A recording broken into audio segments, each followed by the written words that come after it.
ukuhani ambayo tumevalisha mtumishi wako. Nina dedicate kola hii ambayo Bwana anapoivaa ikalete utukufu, ikamuunde yeye kama mtumishi wako, atakapoonekana akitembea, utukufu wako Bwana ukavutie wengi katika ufalme wako. Baba, ni asante anapovaa mavazi haya na kufanya kazi yako. Ninaomba uwepo wako ukatembee pamoja naye kwa jina la Yesu Kristo.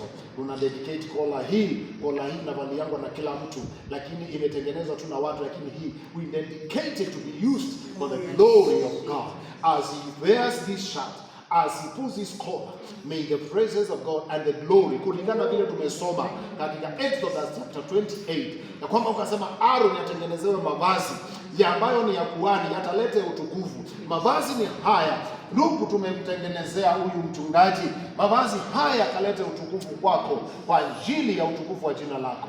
We dedicate this collar unto you with all other dresses ambayo atazivaa kwa utukufu wa jina lako. Anapofanya kazi yako Bwana, kama vile ulitangaza hata nguo Aaron atakayovaa akitoa dhabihu kwa hekalu, Bwana, hii ikawe na utukufu. Atakapoivaa akipatiana meza ya Bwana, Mungu wa rehema, ikawe effective.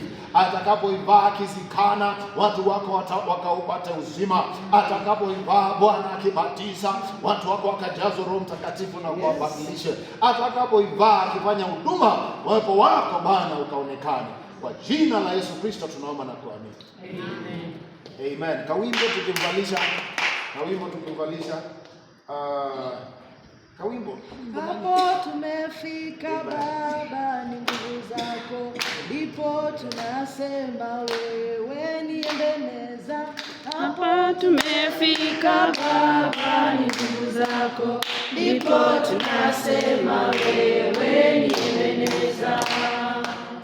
Hapo tumefika Baba, ni nguvu zako, ndipo tunasema wewe ni Ebeneza. Hapo tumefika Baba, ni nguvu zako, Sababu ya time